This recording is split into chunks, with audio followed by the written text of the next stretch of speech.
نحمده ونصلي ونسلم على رسوله الكريم اما بعد فاعوذ بالله من الشیطان الرجیم بسم اللہ الرحمن الرحیم رب اشرح لي صدری ويسر لي امری واحلل عقدۃ من لسانی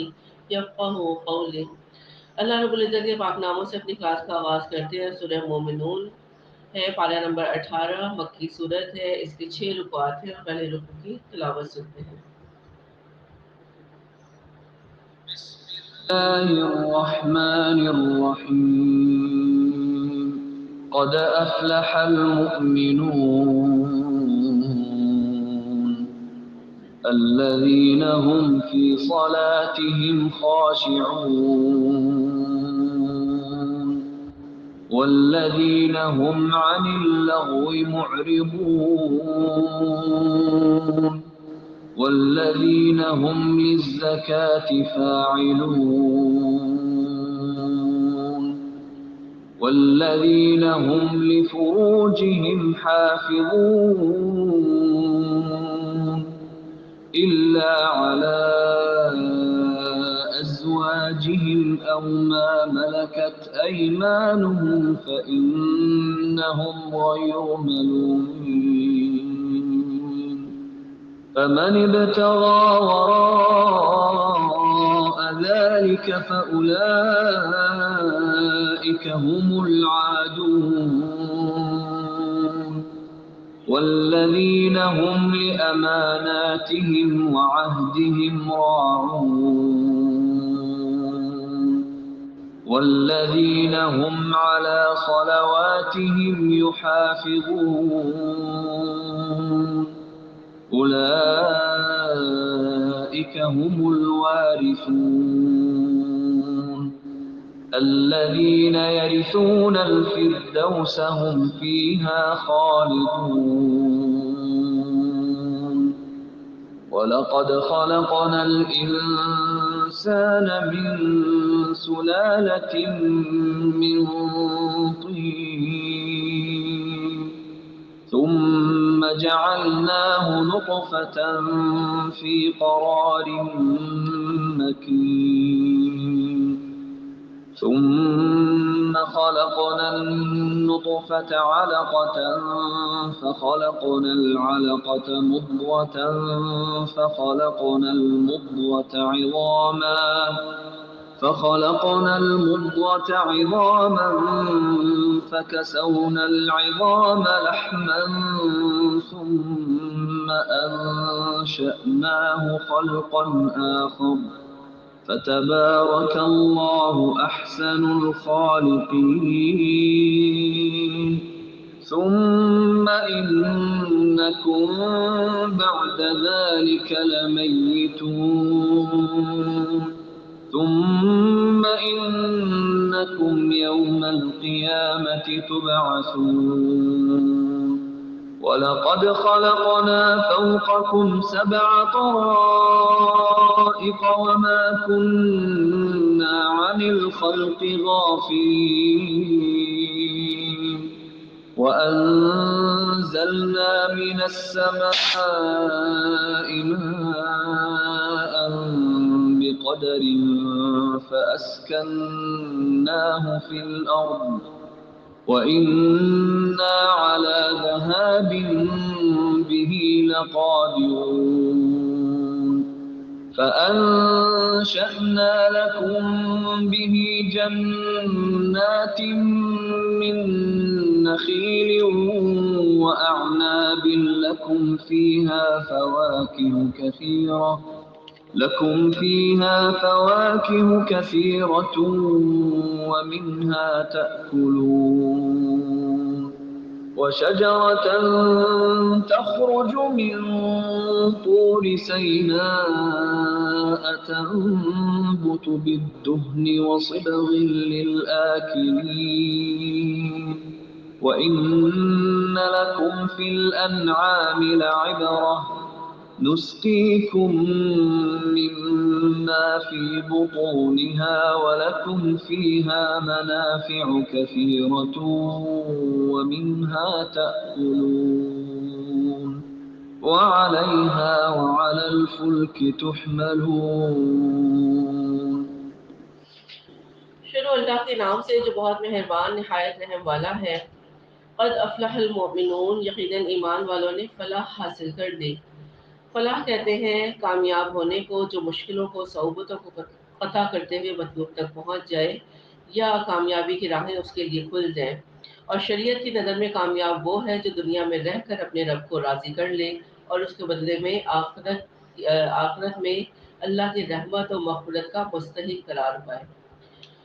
دنیا میں رہتے ہوئے اللہ کو راضی کرنا اور آخرت میں اللہ کی رحمت اور مغفرت کا مستحق قرار پانا، ان کی جو کنجیاں ہیں وہ اللہ تعالیٰ نے ہمیں یہاں کھول کر بیان کر دی۔ سب سے پہلی کیا چیز ہے؟ وہ جو اپنی نماز میں خشوع کرتے ہیں، یعنی عاجزی اختیار کرتے ہیں، اللہ کے سامنے ایسے کھڑے ہوتے ہیں، خشیت اور خوف اور عاجزی طاری کر کے ایسی کیفیت کرتے ہیں جیسے کسی بادشاہ کے سامنے کھڑے ہوتے وقت ہوتی ہے۔ تو اللہ کی خشیت حاصل کرنا نماز اس کا بہترین ذریعہ ہے، کیونکہ نماز اللہ کے سامنے حاضری ہے، اور انسان یہ تصور کر لے کہ میں اپنے پروردگار کے آگے کھڑی ہوں تو یقیناً پھر اللہ تعالیٰ کی خشیت حاصل ہوتی ہے۔ جو لغویات سے منہ موڑ لیتے ہیں، جو زکوٰۃ ادا کرتے ہیں، اپنی شرمگاہوں کی حفاظت کرنے والے ہیں، سوائے اپنی بیویوں اور ملکیت کی لونڈیوں کے، یقیناً یہ ملامتیوں میں سے نہیں ہے۔ یعنی جو جائز ذرائع ہیں اپنی خواہش پوری کرنے کے، اس کے علاوہ وہ کہیں اور نظر نہیں اٹھاتے۔ اس کے سوا جو اور ڈھونڈنے وہی حد سے تجاوز کرنے والے ہیں، اور جو اپنی امانتوں اور وعدوں کی حفاظت کرنے والے ہیں، اور جو اپنی نمازوں کی نگہبانی کرنے والے ہیں۔ تو نماز سے شروع ہو کر یہ کنجیاں پھر آخری آیت میں نماز ہی کے اوپر ختم ہو جاتی ہیں، کیونکہ نماز ہی ایک واحد چیز ہے جو مومن اور کافر میں فرق کرنے والی چیز ہے۔ تو جو اپنی نمازوں کی حفاظت کرنے والے ہیں وہ پھر اللہ سے کیے ہوئے ہر عہد کی حفاظت کرنے والے ہیں، کیونکہ نماز اصل میں جواب نہیں ہے اللہ کے سامنے کھڑے ہو کر اپنے سارے دن کی روٹین پیش کرنے کی۔ تو جو قیامت کے دن اللہ کی حاضری ہے وہ ہمیں دنیا میں نماز کی صورت میں مل گئی ہے، کہ جو ابھی اللہ کے سامنے کھڑے ہونے سے ڈرتے ہیں، اپنی روزمرہ کے معاملات کو ایسے گزارتے ہیں کہ اللہ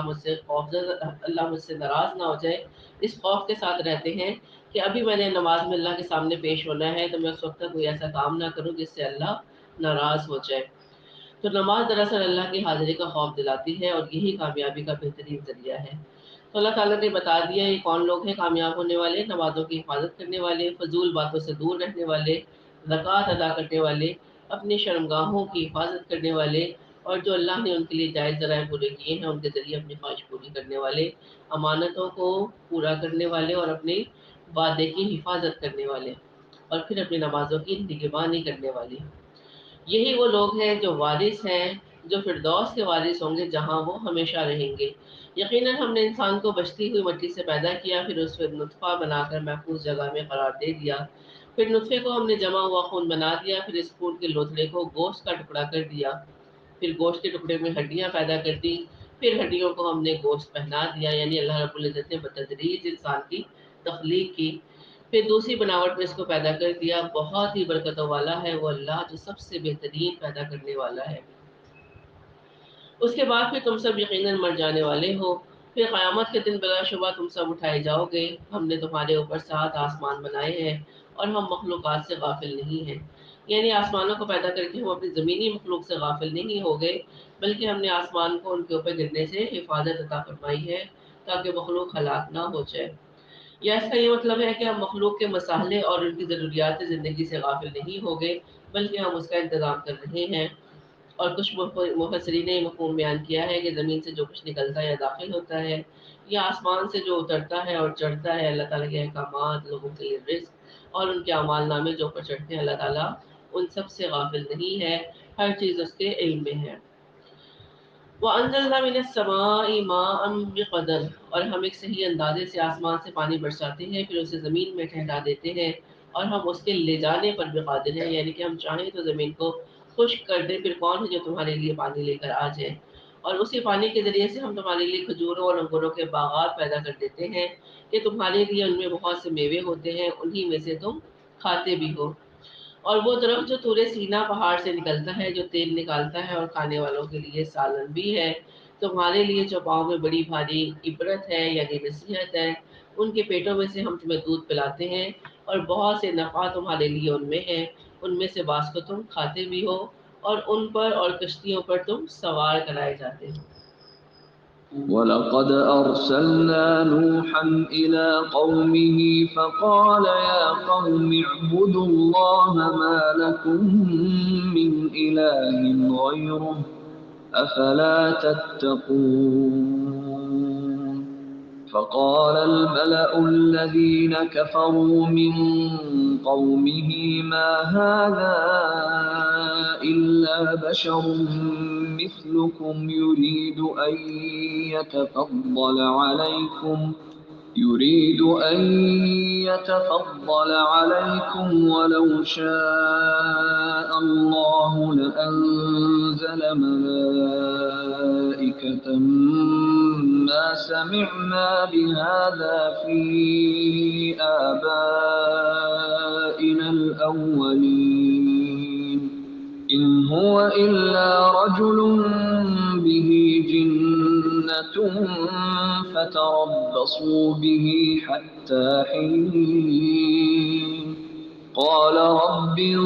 انصرني بما كذبون فأوحينا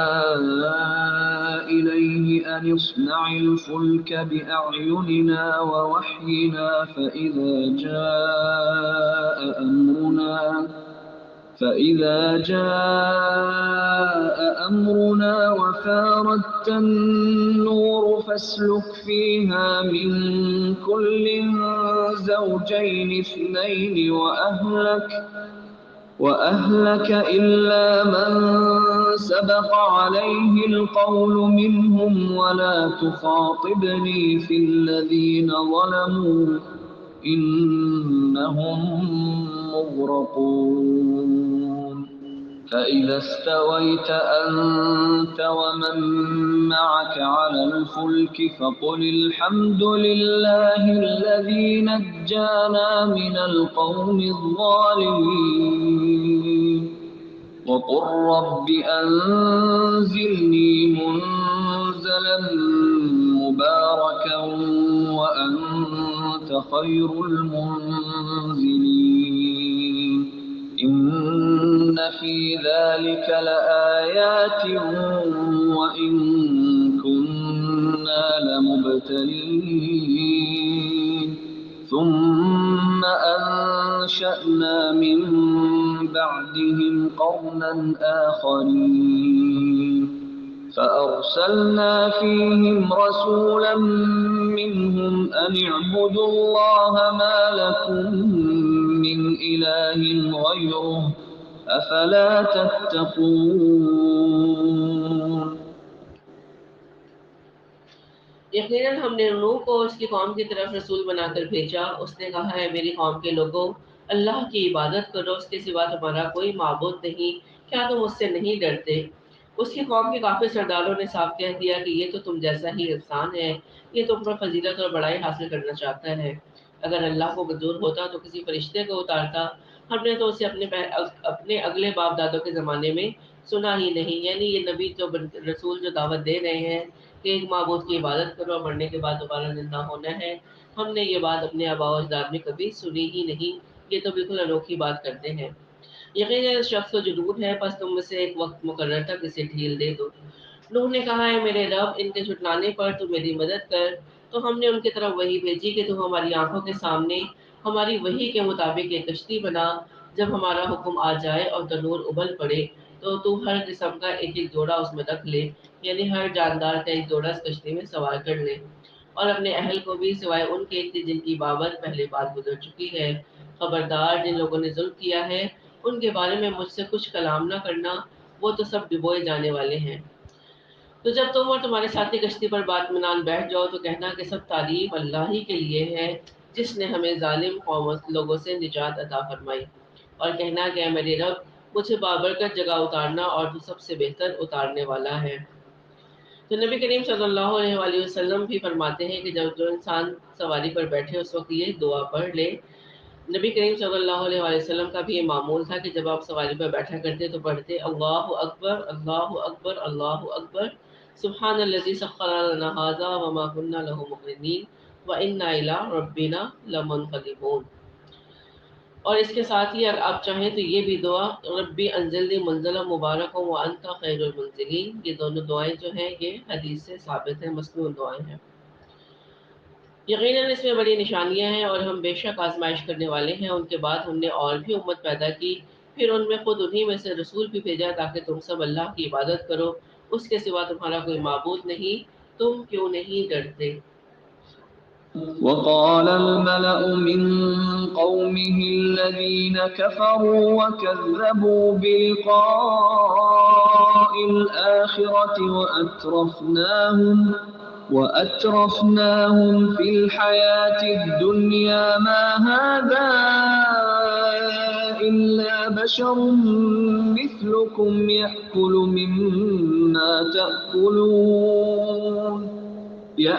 مما تأكلون منه ويشرب مما تشربون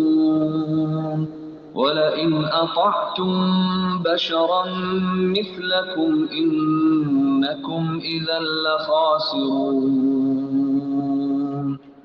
أيعدكم أنكم إذا متم وكنتم ترابا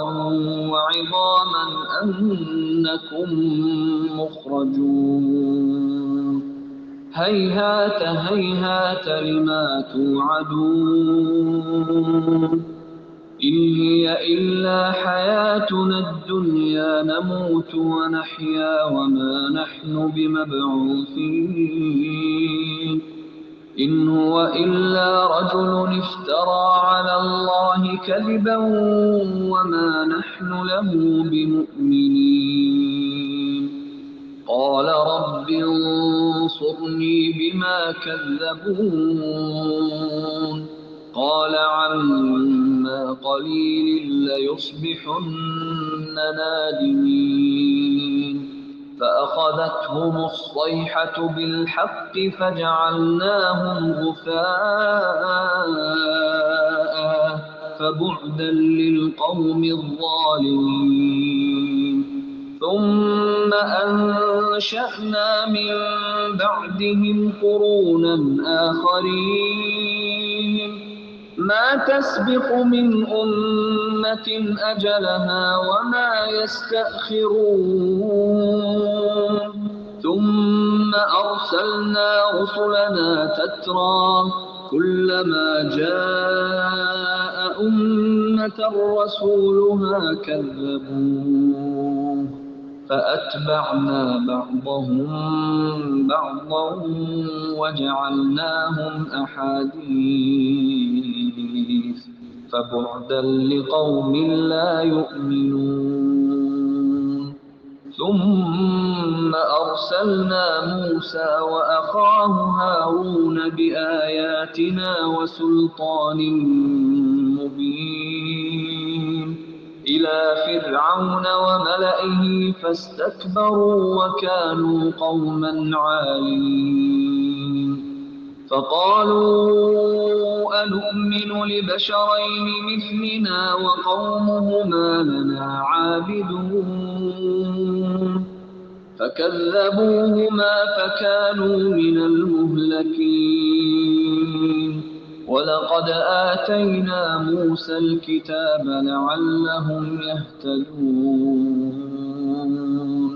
وجعلنا ابن مريم وأمه آية وآويناهما إلى ربوة ذات قرار ومعين اور سرداران قوم نے جواب دیا جو کفر کرتے تھے اور آخرت کی ملاقات کو جھٹلاتے تھے، اور ہم نے انہیں دنیاوی زندگی میں خوشحال کر رکھا تھا کہ یہ تو تم جیسا ہی انسان ہے، جس قسم کا کھانا تم کھاتے ہو اسی طرح کا یہ بھی کھاتا ہے، اور پانی جو تم پیتے ہو اسی طرح کا قسم کا یہ پانی یہ بھی پیتا ہے۔ تو یہ قوم عاد کا ذکر ہے، یہاں اللہ تعالیٰ نے عاد کا یہاں پہ نام لکھا نہیں ہے لیکن ذکر وہی کا ہی ہے، کیونکہ حضرت نوح علیہ السلام کے بعد قوم عاد کا ہی ذکر آتا ہے۔ تو وہی اعتراضات ہیں جو حضرت نوح علیہ السلام کے لیے تھے، حضرت ہود علیہ السلام کی بھی قوم کے لوگوں نے وہی کچھ کہا کہ جس دن کا یہ ملاقات کا وعدہ کرتے ہیں یہ اصل میں جھوٹ وعدہ ہے اور یہ تم جیسے انسان ہی ہیں، انہیں ہم پر کوئی برتری یا فضیلت حاصل نہیں ہے۔ اور اگر تم نے اپنے جیسے ہی انسان کی تابع داری کر لی تو بے شک تو تم پھنسانے والے ہو جاؤ گے۔ کیا یہ تم سے اس بات کا وعدہ کرتا ہے کہ جب تم مر کر صرف خاک اور ہڈی رہ جاؤ گے تو تم پھر سے دوبارہ زندہ کیے جاؤ گے؟ نہیں نہیں، دور اور بہت دور، یعنی یہ جو وعدہ تم سے کیا جا رہا ہے یہ تو بہت ہی دور کی ناممکن سی بات ہے جس کا تم وعدہ دیے جاتے ہو۔ یہ تو صرف زندگانی دنیا ہی ہے، ہم مرتے ہیں اور جیتے ہیں، اور یہ نہیں کہ ہم پھر اٹھائے جائیں گے۔ یعنی جو دنیا میں بظاہر نظر آ رہا ہے کہ لوگ پیدا ہوتے ہیں مر جاتے ہیں، بس یہی اختتام ہے، اس کے بعد کوئی نئی زندگی نہیں ہے۔ یہ تو بس ایسا شخص ہے جس نے اللہ پر جھوٹ باندھ دیا ہے، ہم تو اس پر ایمان لانے والے نہیں ہیں۔ یعنی جو دوبارہ زندہ ہونے کا عقیدہ ہے یہ تو اللہ کی طرف سے اس آدمی نے، اس نبی نے، اس رسول نے اللہ پر جھوٹ باندھ دیا ہے، نعوذ باللہ۔ نبی نے دعا کی کہ پروردگار ان کے جھٹلانے پر تو میری مدد فرما۔ جواب ملا کہ یہ تو بہت ہی جلد اپنے کیے پر پچھتانے لگیں گے۔ بالآخر عدل کے تقاضے کے مطابق، یعنی جب ان کی مہلت پوری ہو گئی، چیخ نے انہیں پکڑ لیا اور ہم نے انہیں کوڑا کرکٹ بنا ڈالا۔ بس ظالموں کے لیے دوری ہو۔ ان کے بعد ہم نے اور بھی بہت سی امتیں پیدا کی، نہ تو کوئی امت اپنے وقت مقررہ سے آگے بڑھی اور نہ ہی پیچھے رہی۔ پھر ہم نے لگاتار رسول بھیجے، جب کبھی جس امت کے پاس اس کا رسول آیا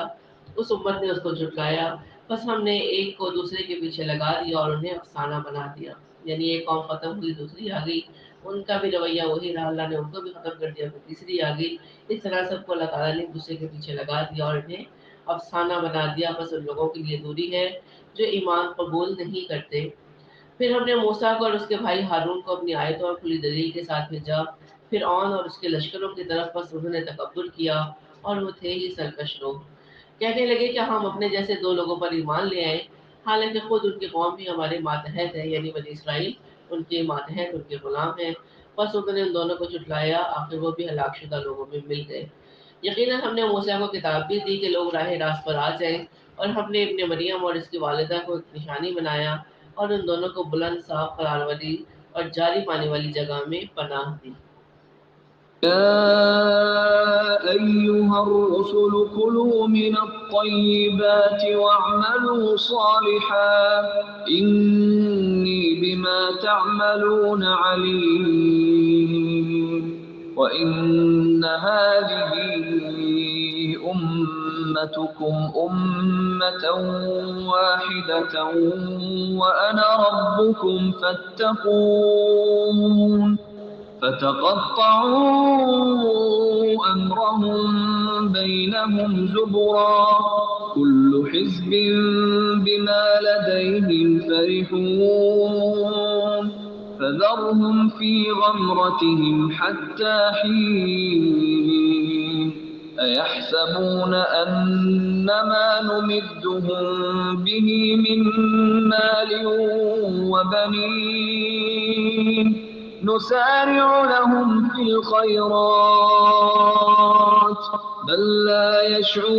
يشعرون إن الذين هم من خشية ربهم مشفقون والذين هم بآيات ربهم يؤمنون والذين هم بربهم لا يشركون والذين يؤتون ما آتوا وقلوبهم وجلة أنهم إلى ربهم راجعون أولئك يسارعون في الخيرات وهم لها سابقون ولا نكلف نفسا إلا وسعها ولدينا كتاب ينطق بالحق وهم لا يظلمون بل قلوبهم في غمرة من هذا ولهم أعمال من دون ذلك هم لها عاملون حتى إذا أخذنا مترفيهم بالعذاب إذا هم يجأرون لا تجأروا اليوم إنكم منا لا تنصرون قد كانت آياتي تتلى عليكم فكنتم على أعقابكم تنكصون مستكبرين به سامرا تهجرون أفلم يدبروا القول أم جاءهم ما لم يأت آباءهم الأولين أم لم يعرفوا رسولهم فهم له منكرون أم يقولون به جنة بل جاءهم بالحق وأكثرهم للحق كارهون ولو اتبع الحق أهواءهم لفسدت السماوات والأرض ومن فيهن بل أتيناهم بذكرهم فهم عن ذكرهم معرضون أم تسألهم خرجا فخراج ربك خير وهو خير الرازقين وإنك لتدعوهم إلى صراط مستقيم وإن الذين لا يؤمنون بالآخرة عن الصراط لناكبون ولو رحمناهم وكشفنا ما بهم من ضر للجوا في طغيانهم يعمهون ولقد أخذناهم بالعذاب فما استكانوا لربهم وما يتضرعون حتى إذا فتحنا عليهم بابا ذا عذاب شديد إذا هم فيه مبلسون اے رسولو حلال چیزوں سے کھاؤ اور نیک عمل کرتے رہو اور جو تم کر رہے ہو اس سے میں بخوبی واقف ہوں یقیناً تمہارا یہ دین ایک ہی دین ہے یعنی ہر رسول کی دعوت ایک ہی ہے اور میں ہی تم سب کا رب ہوں بس تم مجھ سے ڈرتے رہو پھر انہوں نے خود ہی اپنے دین کے ٹکڑے ٹکڑے کر لیے ہر گروہ جو اس کے پاس ہے اسی پر اترا رہا ہے بس آپ بھی انہیں ان کی غفلت ہی میں کچھ مدت پڑھا رہنے دیں کیا یہ یوں سمجھ بیٹھے ہیں کہ ہم جو بھی ان کے مال و اولاد بڑھا رہے ہیں تو اس سے ان کے لیے بھلائی میں جلدی کر رہے ہیں نہیں بلکہ یہ سمجھتے ہی نہیں یقیناً جو لوگ اپنے رب کی حیبت سے ڈرتے ہیں اور جو اپنے رب کی آیتوں پر ایمان رکھتے ہیں اور جو اپنے رب کے ساتھ کسی کو شریک نہیں کرتے اور جو لوگ دیتے ہیں جو کچھ دیتے ہیں ان کے دل کپ کپاتے رہتے ہیں کہ وہ اپنے رب کی طرف لوٹنے والے ہیں یعنی اللہ کی راہ میں خرچ کرتے ہیں کوئی بھی نیکی کا کام کرتے ہیں تو اللہ سے ڈرتے رہتے ہیں کہ کسی کوتاہی کی وجہ سے ہمارا عمل یا صدقہ نہ منظور نہ ہو جائے حدیث میں آتا ہے کہ حضرت عائشہ رضی اللہ عنہا نے پوچھا یا رسول اللہ صلی اللہ علیہ وسلم ڈرنے والے کون ہیں یعنی جو شراب پیتے ہیں بدکاری کرتے ہیں اور چوریاں کرتے ہیں وہ ڈرتے ہیں نبی صلی اللہ علیہ وسلم نے فرمایا نہیں بلکہ یہ وہ لوگ ہیں جو نماز پڑھتے ہیں روزہ رکھتے ہیں صدقہ و خیرات کرتے ہیں لیکن ڈرتے رہتے ہیں کہ کہیں یہ نامقبول نہ ہو جائے تو جو نیک اور تقوی والے اور اعمال صالح کرنے والے لوگ ہیں وہی اللہ سے ڈرتے ہیں کہ وہ سب اپنے رب کی طرف لوٹنے والے ہیں یہی ہے جو جلدی جلدی بھلائیاں حاصل کر رہے ہیں اور یہی ہے جو ان کی طرف دوڑ جانے والے ہیں یعنی سبقت لے جانے والے ہیں ہم کسی نفس کو اس کی طاقت سے زیادہ تکلیف نہیں دیتے اور ہمارے پاس ایسے کتاب ہے جو حق کے ساتھ بولتی ہے اور ان کے اوپر کچھ بھی ظلم نہیں کیا جائے گا بلکہ ان کے دل اس طرف سے غفلت میں ہے اور ان کے لیے اس کے سوا بھی بہت سے اعمال ہیں جنہیں وہ کرنے والے ہیں یہاں تک کہ جب ہم نے ان کے آسودہ حال لوگوں کو عذاب میں پکڑ لیا تو وہ جزا و فضا کرنے لگے آج مت جزا و فضا کرو یقیناً تم ہمارے مقابلے پر مدد نہیں کیے جاؤ گے یعنی جب عذاب کو دیکھ لیا تو چیخو پکار شروع کر دی جزا و فضا شروع کر دی اللہ نے کہا کہ اب جب عذاب آ گیا تو اب کوئی مدد نہیں ملے گی میری آیتیں تو تمہارے سامنے پڑھی جاتی تھیں یعنی اب جو عذاب کی صورت آئی ہے یہ ایک دم نہیں آ گئی اللہ تعالیٰ نے حجت تمام کی کہ میری آیتیں تمہارے سامنے پڑھی جاتی تھیں پھر تم اپنی ایڑیوں کی طرف الٹے بھاگتے تھے یعنی ان سے منہ پھیر لیتے تھے تکبر کرتے تھے افسانہ گوئی کرتے ہوئے اسے چھوڑ دیتے تھے کیا انہوں نے اس بات میں غور و فکر ہی نہیں کیا بلکہ ان کے پاس وہ آیا جو ان کے اگلے باپ دادوں کے پاس نہیں آیا تھا؟ یا انہوں نے اپنے پیغمبر کو پہچانا نہیں کہ اس کے منکر ہو رہے ہیں، یا یہ کہتے ہیں کہ اسے جنون ہے، بلکہ وہ تو ان کے پاس حق لایا ہے۔ ہاں، ان میں سے اکثر اس سے حق سے چڑھنے والے ہیں، حق سے روگردانی کرنے والے ہیں، حق سے کراہت حق سے کراہت کرنے والے ہیں۔ اگر حق ہی ان کی خواہشات کا پیرو ہو جائے تو زمین و آسمان اور ان کے درمیان کی ہر چیز درہم برہم ہو جائے۔ اس کا مطلب یہ ہے کہ حق سے مراد دین اور شریعت ہے، یعنی اگر دین کی خواہشات کے مطابق اترے تو ظاہر ہے کہ زمین و آسمان کا سارا نظام درہم برہم ہو جائے گا۔ مثلاً اگر وہ چاہتے ہیں کہ ایک معبود کے بجائے کئی معبود ہوں، اور فی الواقع اگر ایسا ہو تو کیا نظام کائنات ٹھیک رہ سکتا ہے؟ یا جو بھی اپنی مرضی کی چاہے منمانی کرتا پھرے تو پھر کائنات کا نظام بالکل الٹ پلٹ ہو جائے گا۔ حق تو یہ ہے کہ ہم نے انہیں ان کی نصیحت پہنچا دی ہے، لیکن اپنی نصیحت سے وہ منہ موڑنے والے ہیں۔ کیا آپ ان سے کوئی اجرت چاہتے ہیں؟ یعنی جو دعوت و تبلیغ کر رہے ہیں اس کے اوپر کیا ان سے کوئی اجرت یا معاوضہ طلب کرتے ہیں؟ یاد رہیے کہ آپ کے رب کی اجرت ہی بہتر ہے اور وہ سب سے بہتر روزی رساں ہے۔ یقیناً آپ تو انہیں راہ راست کی طرف بلا رہے ہیں۔ بے شک جو لوگ کسی آخرت پر یقین نہیں رکھتے وہ سیدھے راستے سے پلٹ جانے والے ہیں، اور اگر ہم ان پر رحم فرمائیں اور ان کی تکلیفیں دور کر دیں تو وہ اپنی اپنی سرکشی میں جم کر اور بہکنے لگیں گے۔ اور ہم نے انہیں عذاب میں بھی پکڑا تاکہ وہ لوگ نہ تو اپنے پروردگار کے سامنے جھکے اور نہ ہی عاجزی اختیار کی۔ یعنی اللہ تعالیٰ نے عقل و فہم اور سننے کی صلاحیتیں عطا کی تاکہ ان کے ذریعے سے وہ حق کو پہچانے، سنے اور قبول کر لیں، لیکن ان نعمتوں کا شکر ادا کرنے کے بجائے انہوں نے اپنے حق کو ہی قبول کرنے سے انکار کر دیا، یہاں تک کہ جب ہم نے ان پر سخت عذاب کا دروازہ کھول دیا تو وہ اسی وقت مایوس ہو گئے۔ وهو الذي أنشأ لكم السمع والأبصار والأفئدة قليلا ما تشكرون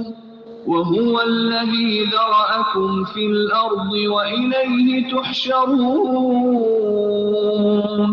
وهو الذي يحيي ويميت وله اختلاف الليل والنهار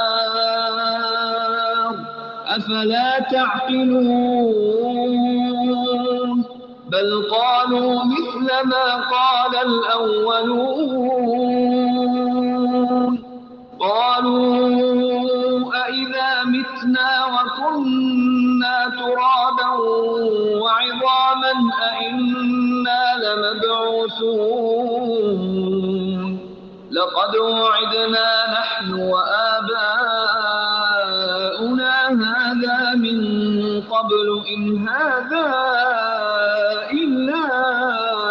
أساطير الأولين قل لمن الأرض ومن فيها إن كنتم تعلمون سيقولون لله قل أفلا تذكرون قل من رب السماوات السبع ورب العرش العظيم سيقولون لله قل أفلا تتقون قل من بيده ملكوت كل شيء وهو يجير ولا يجار عليه إن كنتم تعلمون سيقولون لله قل فأنا تسحرون بل أتيناهم بالحق وإنهم لكاذبون ما اتخذ الله من ولد وما كان معه من إله إذا لذهب كل إله بما خلق ولعلى بعضهم على بعض سبحان الله عما يصفون عالم الغيب والشهادة فتعالى عما يشركون وہ اللہ ہے جس نے تمہارے لیے کان اور آنکھیں اور دل پیدا کیے، مگر تم بہت ہی کم شکر ادا کرتے ہو۔ اور اللہ کا شکر کیا ہے، کان آنکھوں اور دل کے ذریعے، کہ اللہ کے ان آنکھوں کے ذریعے سے حق کو دیکھا جائے، کانوں سے سنا جائے اور دل سے اس کی معرفت حاصل کی جائے اور اس کا شکر ادا کیا جائے کہ اس نے ہمیں صراط مستقیم کی طرف رہنمائی عطا کی۔ لیکن جو ایسا نہیں کرتے، اللہ نے کہا کہ وہ کم ہی شکر ادا کرتے ہیں۔ اور وہی ہے جس نے تمہیں پیدا کر کے زمین میں پھیلا دیا اور اسی کی طرف تم جمع کیے جاؤ گے، اور وہی ہے جو زندہ کرتا ہے اور مارتا ہے، اور رات دن کے رد و بدل کا مختار بھی وہی ہے۔ کیا تم کو سمجھ بوجھ نہیں ہے؟ بلکہ ان لوگوں نے بھی ویسی ہی بات کہی جو پہلے لوگ کہتے چلے آئے۔ انہوں نے کہا کہ کیا جب ہم مر کر مٹی اور ہڈیاں ہو جائیں گے، کیا پھر بھی ہم ضرور اٹھائے جائیں گے؟ ہم سے اور ہمارے باپ دادوں سے پہلے ہی سے یہ وعدہ ہوتا چلا آیا ہے۔ کچھ نہیں، یہ تو صرف پہلے لوگوں کے افسانے ہیں، یعنی صدیوں سے یہ بات چلتی آ رہی ہے، لیکن آج تک روبہ عمل نہیں ہوئی، جس کا صاف مطلب ہے کہ یہ کہانیاں ہیں جو پہلے لوگوں نے اپنی کتابوں میں لکھ دی اور نقل در نقل ہوتی ہوئی یہ آج ہم تک پہنچی ہیں۔ پوچھیے تو صحیح کہ زمین اور اسی کل چیزیں کس کی ہیں؟ بتاؤ اگر جانتے ہو تو فوراً جواب دیں گے کہ اللہ کی۔ کہہ دیجئے کہ پھر تم نصیحت کیوں نہیں حاصل کرتے؟ پھر ان سے پوچھیے کہ ساتوں آسمانوں کا اور بہت باعظمت عرش کا رب کون ہے؟ وہ لوگ جواب دیں گے کہ اللہ ہی کا۔ کہہ دیجئے کہ پھر تم کیوں نہیں ڈرتے؟ پوچھیے کہ تمام چیزوں کا اختیار کس کے ہاتھ میں ہے، جو پناہ دیتا ہے اور جس کے مقابلے میں کوئی پناہ نہیں دیا جاتا؟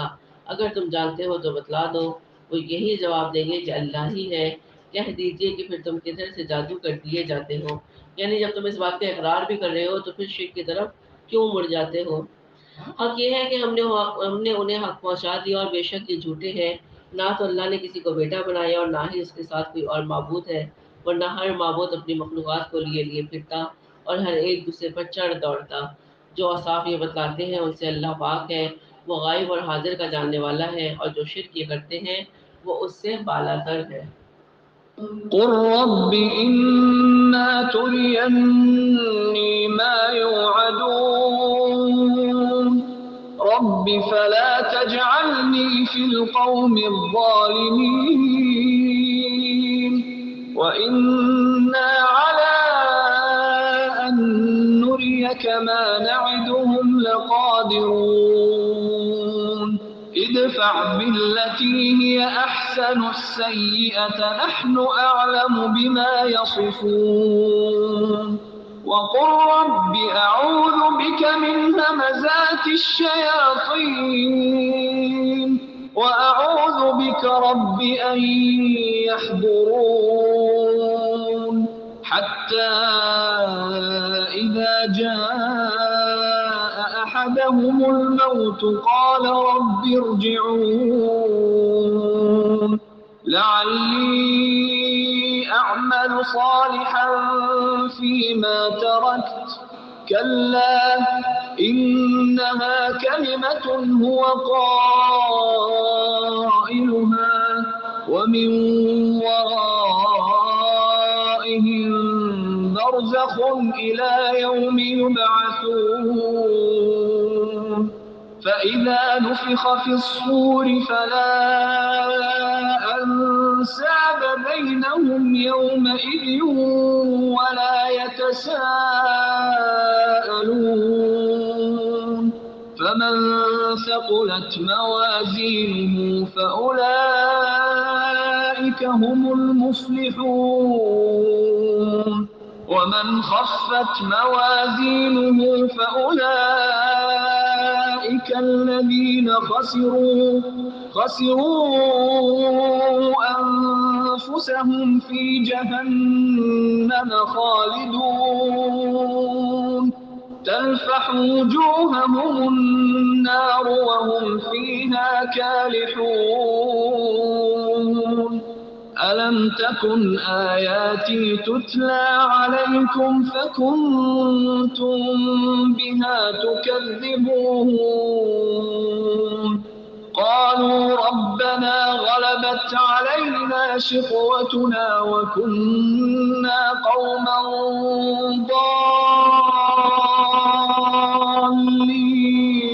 ضالين ربنا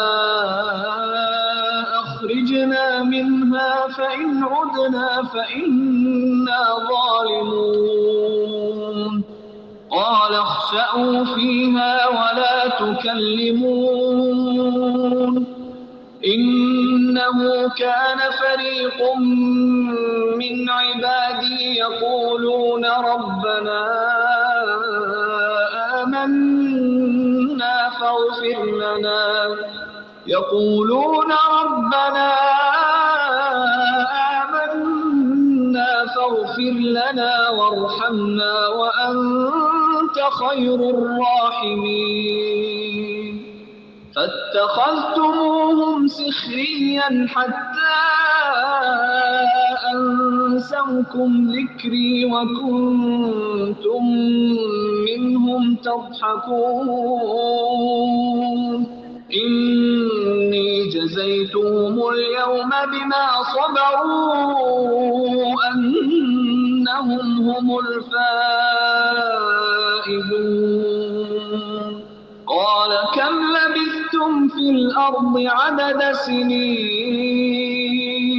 قالوا لبثنا يوما أو بعض يوم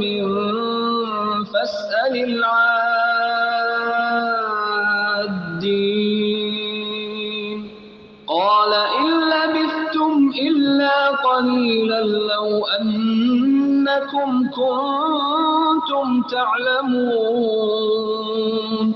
أفحسبتم أنما خلقناكم عبثا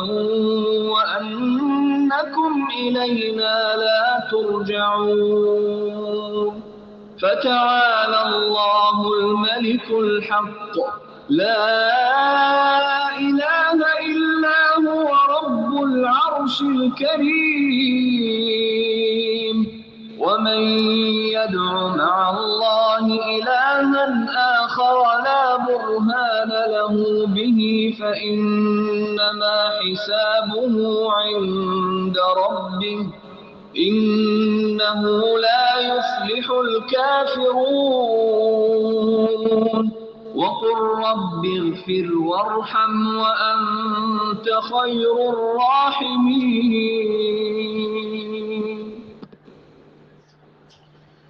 آپ دعا کریں کہ اے میرے پروردگار اگر تو مجھے دکھائے وہ جس کا وعدہ انہیں دیا جا رہا ہے تو اے رب مجھے ان ظالموں کے گروہ میں نہ کرنا، یعنی جب ان کے اوپر عذاب نازل فرمانا تو مجھے اس بستی میں نہ چھوڑنا۔ چنانچہ حدیث میں بھی آتا ہے کہ نبی کریم صلی اللہ علیہ وآلہ وسلم یہ دعا فرماتے تھے کہ اے اللہ جب تو کسی قوم پر آزمائش یا عذاب بھیجنے کا فیصلہ کرے تو اس سے پہلے مجھے دنیا سے اٹھا لے، یعنی نبی کریم صلی اللہ علیہ وآلہ وسلم پر کی خواہش تھی کہ میرے سامنے عذاب نازل نہ ہو۔ اللہ تعالیٰ فرماتے ہیں کہ ہم جو کچھ وعدہ انہیں دے رہے ہیں سب آپ کو دکھا دینے پر قادر ہیں، برائی کو اس طریقے سے دور کریں جو سراسر بھلائی والا ہو، جو کچھ یہ بیان کرتے ہیں ہم اس سے بخوبی واقف ہیں۔ اور دعا کریں گے میرے پروردگار میں شیطانوں کے وسوسوں سے تیری پناہ چاہتا ہوں، اور اے رب میں تیری پناہ چاہتا ہوں کہ وہ میرے پاس آ جائیں۔ تو نبی کریم صلی اللہ علیہ وآلہ وسلم نے شیطان سے استعاذہ کرتے کہ اعوذ باللہ السمیع العلیم من الشیطان الرجیم من حمزہ ونفخہ ونفثہ، یعنی میں شیطان کے وسواس سے اور اس کے دخل اندازی سے پناہ چاہتا ہوں۔ اور نبی کریم صلی اللہ علیہ وآلہ وسلم نے یہ بھی نصیحت کی، تاکید فرمائی کہ ہر کام کی ابتدا کرنے سے پہلے بسم اللہ پڑھ لو، کیونکہ اللہ کی یاد شیطان کو دور کرنے والی چیز ہے۔ اور آپ یہ دعا مانگتے تھے، سنن نبی داؤد کی حدیث نمبر 1552 ہے کہ اے اللہ میں حد سے زیادہ بوڑھا ہو جانے سے تیری پناہ چاہتا ہوں۔ یہ بوڑھا ہو جانے سے مراد وہ ارذل العمر ہے کہ جب انسان مقبوط الحواس ہو جائے، اور اس سے کہ کوئی مکان یا دیوار مجھ پر آ گرے اور غرق ہو جانے سے تیری پناہ چاہتا ہوں، اور تیری پناہ چاہتا ہوں اس سے کہ شیطان مجھے موت کے وقت بدحواس کر دے، یعنی ہر لمحہ رہتی دنیا میں بھی اور انسان کی جب جاگنے کا وقت ہو اس وقت شیطان سے پناہ مانگنے کے لیے پیارے آقا صلی اللہ علیہ وآلہ وسلم نے ہمیں دعائیں سکھا دی ہیں۔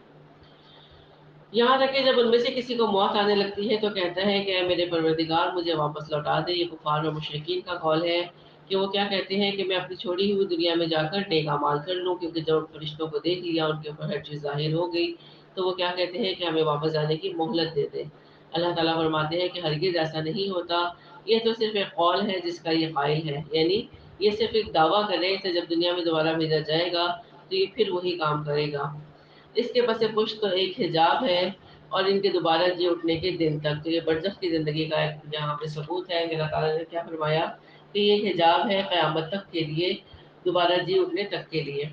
بس جب سور پھونک دیا جائے گا اس دن نہ تو آپس کے رشتے ہی رہیں گے اور نہ ہی آپس کی کچھ پوچھ گچھ۔ جن کے ترازو کا پلہ بھاری ہو گیا وہ تو نجات والے ہو گئے، اور جن کے ترازو کا پلہ ہلکا ہو گیا یہ ہیں وہ جنہوں نے اپنا نقصان آپ ہی کر لیا، جو ہمیشہ کے لیے جہنم واصل ہوئے، اور ان کے چہروں کو آگ جھلستی رہے گی اور وہ وہاں بد شکل بنے ہوئے ہوں گے۔ تو کالی خون کے معنی ہے ہونٹ سکڑ کر دانت ظاہر ہو جائیں۔ ہونٹ گویا دانتوں کا لباس ہے، جب یہ جہنم کی آگ سے سمٹ اور سکڑ جائیں گے تو دانت ظاہر ہو جائیں گے، جس سے انسان کی صورت بد شکل اور ڈراؤنی ہو جائے گی۔ حضرت عبداللہ بن عباس فرماتے ہیں، عبداللہ بن عباس رضی اللہ عنہ سے کسی نے پوچھا کہ کالی خون کی کیا معنی ہے، تو آپ نے فرمایا کہ جس طرح تم بکری کی سری کو آگ کے اوپر بھونتے ہو تو اس کی اوپری کھال اور ہونٹ جل جاتے ہیں، تو جو اس وقت صورت نکلتی ہے اس طرح جہنمیوں کے چہرے ہوں گے۔ استغفر اللہ۔ کیا میری آیتیں تمہارے سامنے تلاوت نہیں کی جاتی تھی، پھر بھی تم انہیں جھٹلاتے تھے؟ کہیں گے کہ اے پروردگار ہماری بختی ہم پر غالب آ گئی تھی اور ہم واقعی گمراہ تھے، اے ہمارے پروردگار ہمیں یہاں سے نجات دے کہ اگر اب بھی ہم ایسا ہی کریں تو بے شک ہم ظالم ہیں، یعنی تو ہمیں یہاں سے نکال کے دنیا میں بھیج دے تاکہ ہم ایک نیک اعمال کریں۔ اللہ فرمائے گا پھٹکارے ہوئے یہی پڑے رہو اور مجھ سے کلام نہ کرو۔ میرے بندوں کی ایک جماعت تھی جو برابر یہی کہتی رہی کہ اے میرے پروردگار ہم ایمان لا چکے ہیں تو ہمیں بخش دے اور ہم پر رحم فرما، تو سب مہربانوں سے زیادہ مہربان ہے۔ لیکن انہیں تم مذاق میں ہی اڑاتے رہے، یہاں تک کہ انہوں نے تم کو میری یاد بھی بھلا دی اور تم ان سے مذاق ہی کرتے رہے۔ میں نے آج انہیں ان کے صبر کا بدلہ دے دیا ہے کہ وہ خاطر خواہ اپنی مراد کو پہنچ چکے ہیں۔ اور وہ کیسی ہے کہ اللہ تعالیٰ قیامت کے دن انہیں بہترین جزا دے گا اور اللہ تعالیٰ انہیں کامیابی سے سرفراز کرے گا۔ اللہم اجعلنا منہم، اللہ تعالیٰ ہمیں ان جیسا بنا دے۔ اللہ تعالیٰ دریافت فرمائے گا کہ تم زمین میں کتنے برس رہے، وہ کہیں گے ایک دن یا ایک دن سے بھی کم، گنتی گننے والوں سے بھی پوچھ لیجیے۔ اللہ فرمائے گا فی الواقع تم وہاں بہت ہی کم رہے ہو، اے کاش تم اسے پہلے ہی سے جان لیتے۔ کیا تم یہ گمان کیے ہوئے ہو کہ ہم نے تمہیں یوں ہی بیکار پیدا کیا ہے اور یہ کہ تم ہماری طرف لوٹائے ہی نہ جاؤ گے؟ اللہ سچا بادشاہ ہے، وہ بڑی بلندی والا ہے، اس کے سوا کوئی معبود نہیں، وہی بزرگ عرش کا مالک ہے۔ جو شخص اللہ کے ساتھ کسی دوسرے معبود کو پکارے جس کی کوئی دلیل اس کے پاس نہیں، بس اس کا حساب تو اس کے رب کے اوپر ہی ہے۔ بے شک کافر لوگ نجات سے محروم ہیں۔ تو اس سے معلوم ہوا کہ فلاح اور کامیابی آخرت میں عذاب الہی سے بچ جانا محض ایمان والوں کے لیے ہی ہے، بلکہ کافروں کے لیے وہ نہیں ہے۔ تو دنیا میں کافروں کو بھی بہت کچھ اللہ تعالیٰ عطا فرماتا ہے، لیکن اللہ تعالیٰ ان کی فلاح کی نفی فرما رہا ہے، جس کے معنی یہ ہے کہ اصل فلاح آخرت کی فلاح ہے جو اہل ایمان کے حصے میں آئے گی، نہ ہی دنیاوی مال و اسباب کی فلاح جو کہ کافر کو دنیا میں حاصل ہے، اور یہ بلا تفریق مومن کے حصے میں بھی ہے دنیا میں۔ تو دنیا کا مال و متاع مومن اور کافر دونوں کے لیے ہے، لیکن آخرت صرف ایمان والوں کے لیے ہے۔ وقل رب اغفر وارحم وانت خیر الراحمین، اور کہو کہ اے میرے رب تو بخش دے اور رحم فرما، اور تو سب مہربانوں سے بہتر مہربانی فرمانے والا ہے۔ بے شک سورہ نور کا آغاز کرتے ہیں، مدنی صورت ہے، اس کے 9 رکوعات ہیں۔ سورہ نور، سورہ احزاب اور سورہ نساء، یہ تینوں صورتیں ایسی ہیں جن میں عورتوں کے خصوصی مسائل اور معاشرتی زندگی کی بابت اہم تفصیلات بیان کی گئی۔ تو قرآن کریم کی ساری ہی صورتیں اللہ کی نازل کرتا ہے، لیکن اس صورت کی بابت جو اللہ نے فرمایا کہ سورۃ انزلناہا وفرضناہا، اس صورت کو ہم نے نازل کیا اور ہم نے اس کو مقرر کیا، تو یہ اس وجہ سے ہے تاکہ اس میں بیان کردہ احکامات کی اہمیت کو اجاگر کیا جا سکے۔ تو سورہ نور اس کے 9 رکوعات ہیں اور پہلے رکوع کی اس کی تلاوت سنتے ہیں۔ أعوذ بالله من الشيطان الرجيم بسم الله الرحمن الرحيم سورة أنزلناها وفرضناها وأنزلنا فيها آيات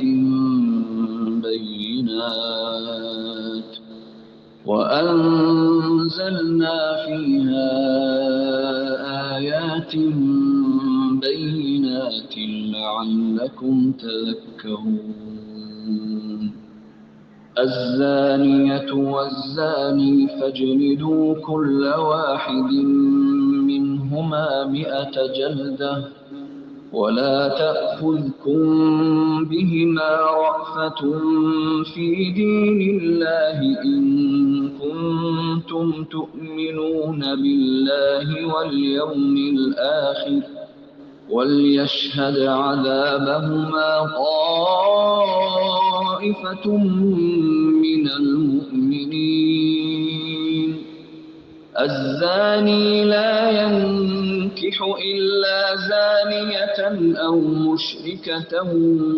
والزانية لا ينكحها إلا زان أو مشرك وحرم ذلك على المؤمنين والذين يرمون المحصنات ثم لم يأتوا بأربعة شهداء فاجلدوهم 80 جلدة ولا تقبلوا لهم شهادة أبدا وأولئك هم الفاسقون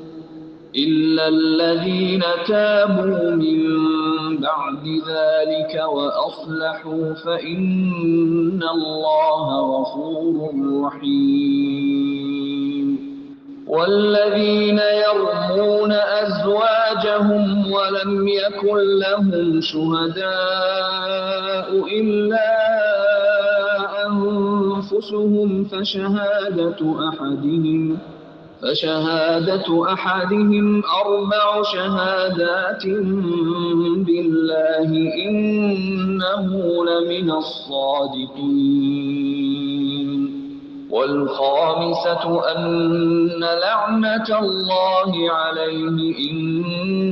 كان من الكاذبين ويدرأ عنها العذاب أن تشهد 4 شهادات بالله إنه لمن الكاذبين والخامسة أن غضب الله عليها إن كان من الصادقين ولولا فضل الله عليكم ورحمته وأن الله تواب حكيم. شروع اللہ کے نام سے جو بہت مہربان نہایت رحم والا ہے. یہ ہے وہ سورت جو ہم نے نازل فرمائی ہے اور مقرر کر دی ہے اور جس میں ہم نے کھلی آیتیں یا احکامات اتارے ہیں تاکہ تم یاد رکھو. زناکار عورت اور مرد میں سے ہر ایک کو 100 کوڑے لگاؤ. تو بدکاری کی ابتدائی سزا جو اسلام میں عبوری طور پر بتلائی گئی تھی جو ہم سورہ نساء کی آیت نمبر 15 میں پڑھ کے آئے ہیں کہ کہا گیا تھا کہ اس کے لیے جب تک کوئی سزا مقرر نہ کی جائے ان بدکار عورتوں کو اپنے گھروں میں رکھو جب تک کہ ان کی موت واقع ہو جائے یا اللہ کی طرف سے کوئی حکم آ جائے. تو سورہ نور کی آیت نازل ہوئی تو نبی صلی اللہ علیہ وسلم نے فرمایا کہ اللہ تعالیٰ نے جو وعدہ فرمایا تھا اس کے مطابق بدکار مرد و عورت کی سزا مستقل قرار دے دی گئی ہے. وہ تم مجھ سے سیکھ لو اور وہ ہے کہ غیر شادی شدہ مرد اور عورت اگر زنا کریں تو ان کو 100 کوڑے مارے جائیں اور شادی شدہ مرد اور عورت زنا کریں تو ان کو 100 کوڑے اور سنگساری کے ذریعے سے مار دینا. یعنی ان کو پھر سزائے موت ہی ہے اگر کوئی شادی شدہ مرد یا عورت زنا کرے. تو اب یہ شادی شدہ زانیوں کے لیے رجم کی سزا نبی کریم صلی اللہ علیہ وسلم نے کنفرم کر دی ہے کہ اب اس سے روگردانی نہیں کی جا سکتی. ان پر اللہ کی شریعت کی حد جاری کرتے ہوئے تم ہرگز ترس نہ کھانا. یعنی اتنی سخت سزا دیتے ہوئے ترس آ جانا ایک فطری عمل ہے لیکن اس ترس کی وجہ سے سزا سے نہ روک دینا. اگر تمہیں اللہ پر اور قیامت کے دن پر ایمان ہو ان کی سزا کے وقت مسلمانوں کی ایک جماعت موجود ہونی چاہیے تاکہ اصل مقصد لوگ اس سے عبرت پکڑیں اور وسیع پیمانے پر یہ عبرت حاصل ہو سکے. تو اللہ تعالیٰ نے فرمایا کہ اس کو سزا دیتے وقت ان پر ترس نہ کھایا جائے اور ایک مسلمانوں کی جماعت وہاں موجود ہو جو ان کو سزا ہوتا ہوا آنکھوں سے دیکھے. زانی مرد سوائے زانیہ یا مشرکہ عورت کے اور کسی اور سے نکاح نہیں کرتا اور زناکار عورت بھی سوائے زانی یا مشرک مرد کے کسی اور سے نکاح نہیں کرتی. ایمان والوں پر یہ حرام قرار دیا گیا ہے. یعنی اللہ تعالیٰ نے زانیہ اور مشرکہ اور زانی اور مشرک میں مناسبت قائم کی ہے. وہ کس طرح سے کی ہے کہ ان کا گناہ جو ہے وہ ملتا جلتا ہے کہ شرک بھی زنا سے ملتا جلتا گناہ ہے. جس طرح مشرک اللہ کو چھوڑ کر دوسروں کے در پر جھکتا ہے اسی طرح ایک زناکار مرد اپنی بیوی کو چھوڑ کر یا بیوی اپنے خاوند کو چھوڑ کر غیروں سے اپنا منہ کالا کرتی ہے، یہ مشرک اور زانی کے درمیان ایک عجیب سی معنوی مناسبت ہے۔ تو اللہ تعالیٰ نے کیا فرمایا کہ یہ اصل میں گندے ہی لوگ ہیں، اور یہ سوائے گندگی کے ایک دوسرے سے اس کے علاوہ آپس میں نکاح نہیں کرتے، اور ایمان والوں پر یہ حرام کر دیا گیا ہے۔ اس سے کیا مراد ہے کہ وہ اپنے جیسے لوگوں کے ساتھ ہی نکاح کریں گے، ایمان والوں کے ساتھ اس کے ساتھ ان کا نکاح نہیں ہوگا۔ تو اللہ تعالیٰ کسی نہ کسی ذریعے سے ان کے آپس کے تعلق کو وہ ختم کر فرما دیتا ہے۔ ہاں، جو لوگ اس کے بعد جو لوگ پاک دامن عورتوں پر زنا کی تہمت لگائیں پھر 4 گواہ پیش نہ کر سکے تو انہیں 80 کوڑے لگاؤ، اور کبھی بھی ان کی گواہی پیش نہ کرو اگر یہ لوگ فاسق ہیں۔ تو یہاں پہ اس پاک دامن عورت یا مرد پر زنا کی تہمت لگانے کے لیے اللہ تعالیٰ نے بتایا کہ اگر کوئی کسی پاک دامن مرد یا عورت کے اوپر زنا کی تہمت لگائے تو وہ بطور ثبوت 4 گواہ پیش کرے، اور اگر وہ 4 گواہ پیش نہ کر سکے تو اس کے اوپر حد لگے گی، اور وہ 3 سزائیں کیا ہیں کہ اس کو 80 کوڑے مارے جائیں گے۔ جو کسی پر الزام لگائے گا اس کی گواہی قبول نہیں کی جائے گی، وہ عند اللہ و عند الناس، لوگوں میں اور اللہ کے نزدیک وہ فاسق ہوگا۔ لیکن ہاں وہ لوگ جو اس کے بعد توبہ اور اصلاح کر لیں تو اللہ بخشنے والا اور مہربانی کرنے والا ہے۔ جو لوگ اپنی بیویوں پر بدکاری کی تہمت لگائے، اب ایک آدمی اس نے اپنی بیوی کو بدکاری کرتے دیکھا اور کوئی گواہ ظاہر ہے اس کے پاس موجود نہیں ہے سوائے اس اپنی ذات کے، تو ایسے لوگوں میں سے ہر ایک کا ثبوت یہ ہے کہ وہ 4 مرتبہ اللہ کی قسم کھائے گی، یعنی 4 گواہوں کے بدلے 4 بار اللہ کی قسم کھا کر کہے گا کہ وہ سچوں میں سے ہے، اور 5ویں مرتبہ کہے گا کہ اس پر اللہ کی لعنت ہو اگر وہ جھوٹوں میں سے ہو۔ اور اس کی عورت اس سزا سے اس طرح دور ہو سکتی ہے، سزا سے اس طرح بچ سکتی ہے، یعنی وہ عورت ہے اس کے پاس بھی کوئی گواہ نہیں ہے اپنے پاس صفائی بیان کرنے کے لیے، تو وہ بھی 4 گواہوں کے بدلے 4 مرتبہ اللہ کی قسم کھا کر کہے کہ یقیناً اس کا مرد جھوٹ بولنے والوں میں سے ہے، اور 5ویں مرتبہ کہے کہ اس پر اللہ کا غضب ہو اگر اس کا خاوند سچوں میں سے ہوا، یعنی پھر وہ اپنے آپ کو اللہ کے غضب کے مستحق قرار دے گی۔ ولولا فضل اللہ علیکم ورحمتہ وان اللہ تواب حکیم، اور اگر اللہ کا فضل و کرم تم پر نہ ہوتا تو مشقت تم پر اترتی، اور اللہ توبہ قبول کرنے والا باحکمت ہے۔ إن الذين جاءوا بالإفك عصبة منكم لا تحسبوه شرا لكم بل هو خير لكم لكل امرئ منهم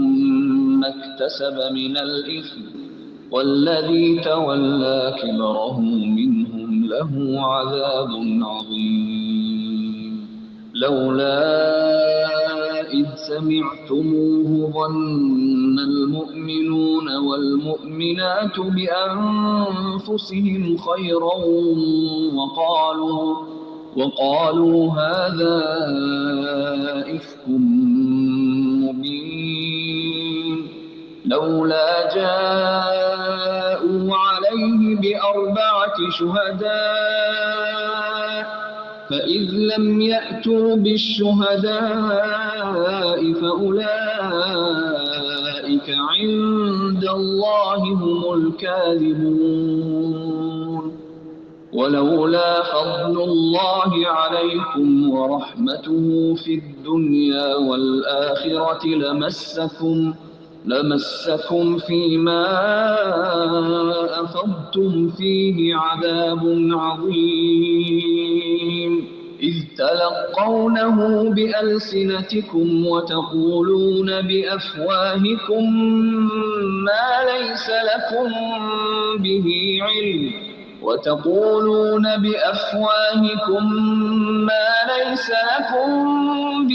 علم وتحسبونه هينا وهو عند الله عظيم ولولا إذ سمعتموه قلتم ما يكون لنا أن نتكلم بهذا سبحانك هذا بهتان عظيم يعظكم الله أن تعودوا لمثله أبدا إن كنتم مؤمنين ويبين الله لكم الآيات والله عليم حكيم. إن الذين يحبون أن تشيع الفاحشة في الذين آمنوا لهم عذاب أليم في الدنيا والآخرة والله يعلم وأنتم لا تعلمون. ولولا فضل الله عليكم ورحمته وأن الله رؤوف رحيم.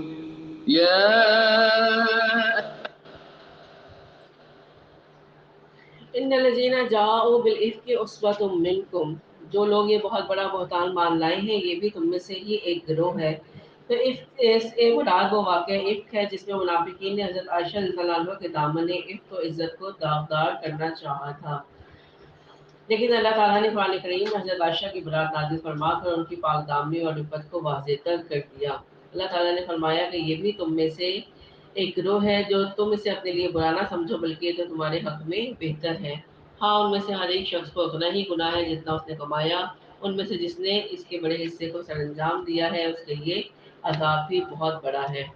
تو اس کا مختصر واقعہ یوں ہے کہ حکم ایجاب کے بعد غزوہ بنی مستقلق سے واپسی پر نبی صلی اللہ علیہ وآلہ وسلم اور صحابہ کرام نے مدینہ کے قریب ایک جگہ قیام فرمایا۔ صبح کو جب وہاں سے روانہ ہوئے تو حضرت عائشہ رضی اللہ عنہ کا ہودج بھی خالی تھا۔ جو بھی خالی تھا اہل قافلہ نے یہ سمجھ کے اونٹ پر رکھ دیا کہ ام المومنین رضی اللہ عنہا اس کے اندر ہی ہوں گی، اور وہاں سے روانہ ہو گئے۔ حالانکہ حضرت عائشہ رضی اللہ عنہا قضاء حاجت کے لیے باہر گئی ہوئی تھی اور وہاں پر اسے اپنے حال کی تلاش میں جو وہاں گر گیا تھا دیر ہو گئی۔ جب وہ واپس آئیں تو دیکھا کہ قافلہ چلا گیا ہے، تو یہ سوچ کر وہیں لیٹ رہی کہ جب ان کو میری غیر موجودگی کا علم ہوگا تو تلاش کے لیے واپس آئیں گے۔ تھوڑی دیر کے بعد حضرت صفوان بن معطل سلمی رضی اللہ عنہ آ گئے، جن کی ذمہ داری یہ تھی کہ وہ قافلے کے پیچھے پیچھے چلتے تھے کہ اگر کسی کا کوئی سامان وہاں گرا پڑا رہ گیا تو وہ اس کو اٹھا لے اور سنبھال لے۔ انہوں نے عائشہ رضی اللہ عنہ کو حکم ایجاب سے پہلے دیکھا ہوا تھا۔ انہیں دیکھتے ہی آپ نے بلند آواز میں کہا انا للہ و انا الیہ راجعون، اور سمجھ گئے کہ قافلہ غلطی سے یا اللہ علمی میں حضرت ام المومنین کو یہاں چھوڑ کر آگے چلا گیا ہے۔ جب حضرت عائشہ رضی اللہ عنہ نے ان کی آواز سنی تو وہ اٹھ بیٹھی اور انہوں نے حضرت صفوان نے انہیں اپنے اونٹ پر بٹھایا اور خود نکیل تھامے پیدل چلتے قافلے کو جا ملے۔ منافقین نے جب حضرت عائشہ کو اس طرح بعد میں اکیلے حضرت صفوان رضی اللہ عنہ کے ساتھ آتے دیکھا تو اس موقع کو غنیمت جانا، اور رئیس المنافقین عبداللہ بن ابی نے کہا کہ یہ تنہائی اور علیحدگی بے سبب نہیں، اور انہوں نے حضرت عائشہ کو حضرت صفوان کے ساتھ مدعون کر دیا، نعوذ باللہ، حالانکہ دونوں ان باتوں سے یکسر بے خبر تھے۔ بعض مخلص مسلمان بھی منافقین کے اس پروپیگنڈے کا شکار ہو گئے، مثلا حضرت حسان، مصطح بن اساسہ اور حمنہ بنت جہش۔ تو اس کی جو پوری تفصیل ہے وہ حدیث میں ثابت ہے۔ نبی کریم صلی اللہ علیہ وسلم نے پورے ایک ماہ تک جب تک اللہ کی طرف سے برات نازل نہیں ہوئی سخت پریشان رہے، اور آپ نے حضرت عائشہ رضی اللہ عنہ سے کوئی بات نہیں کی، اور حضرت عائشہ رضی اللہ عنہ بالعلمی میں بے قرار اور مضطرب رہی۔ ان آیات میں اللہ تعالیٰ نے اس کو یہاں تفصیل سے بیان کیا ہے۔ اللہ نے کہا کہ وہ ایک گروہ ہے جو تم اسے اپنے لیے برا نہ سمجھو، یعنی حضرت عائشہ رضی اللہ عنہ اس کو اپنے بارے میں برا نہ سمجھے بلکہ یہ تمہارے حق میں بہتر ہے۔ اور یہ کیسے بہتر تھا کہ اس وقت بے شک انہیں بہت تکلیف پہنچی تھی، لیکن قیامت تک کے لیے اللہ تعالیٰ نے ان کی برات قرآن میں نازل کر دی کہ لوگ ان کی برات کی، ان کی پاک دامنی کی گواہی قیامت تک اس قرآن کے ذریعے سے دیتے رہیں گے۔ اور ان میں سے ہر شخص کو اتنا ہی گناہ ہے جتنا اس نے کمائے، یعنی کہ جو مخلص مسلمان اس کا شکار ہو گئے تھے تو ان کو ان کی بھی اتنی سزا ہے، لیکن جو رئیس المنافقین تھا عبداللہ بن ابی، اس کے حصے میں زیادہ گناہ ہے جس کی سزا اسے آخرت میں ملے گی۔ اللہ تعالیٰ نے فرمایا کہ اس کے لیے عذاب بھی بہت ہی بڑا ہے۔ اللہ تعالیٰ فرماتے ہیں کہ اس واقعے کو سنتے ہی مومن مردوں اور عورتوں نے اپنے حق میں نیک گمانی کیوں نہ کی اور کیوں نہ کہہ دیا کہ یہ تو کھلم کھلا سری بہتان ہے، یعنی مومن مرد اور عورت آپس میں بھائی بھائی ہیں، ان کا جسم جسد واحد کی طرح ہے، وہ ایک جان کی طرح ہے۔ تو جب حضرت عائشہ رضی اللہ عنہ پہ الزام تراشی کی گئی تو انہوں نے اپنے اوپر قیاس کرتے ہوئے کیوں نہیں کی کہ اگر میرے ساتھ یہ معاملہ ایسا ہوتا تو پھر میرا طرز عمل کیا ہوتا، اور انہوں نے کیوں نہیں یہ گواہی دی کہ یہ سراسر بہتان ہے، یہ جھوٹ ہے، اور اس پر 4 گواہ کیوں نہ لائے۔ جب ہم نے شروع آیت میں پڑھا کہ کسی پاک دامن عورت کے اوپر کوئی الزام لگاؤ تو پھر 4 گواہ پیش کرو، تو اللہ نے کہا کہ وہ 4 گواہ بھی نہیں لائے، اور جب گواہ نہیں لائے تو یہ بہتان باز لوگ یقیناً اللہ کے نزدیک محض جھوٹے ہیں۔ اگر اللہ کا فضل و کرم تم پر دنیا اور آخرت میں نہ ہوتا تو یقیناً تم نے جس بات کے چرچے شروع کر رکھے تھے اس بارے میں تمہیں بڑا عذاب پہنچتا، جبکہ تم مجھ سے اپنی زبانوں سے نقل در نقل کرنے اور اپنے منہ سے وہ بات نکالنے لگے جس کی تمہیں مطلق خبر نہ تھی۔ وہ تم اسے ہلکی بات سمجھ رہے تھے، لیکن اللہ کے نزدیک وہ بہت بڑی بات تھی۔ کسی مومن مرد یا عورت پر الزام لگانا ایک بہت بڑی بات ہے، اس لیے اللہ تعالیٰ نے اس کے اوپر 4 گواہ رکھے، اور یہاں پہ تو خاص طور پر واقعہ ہی ازواج مطہرات میں سے نبی کریم صلی اللہ علیہ وسلم کی سب سے پیاری زوجہ حضرت عائشہ رضی اللہ عنہا کا تھا۔ اور تم نے ایسی بات کو سنتے ہی کیوں نہ کہہ دیا کہ ہمیں ایسی بات منہ سے نکالنی بھی لائق نہیں۔ اے اللہ، تو پاک ہے، یہ تو بہت بڑا بہتان اور تہمت ہے۔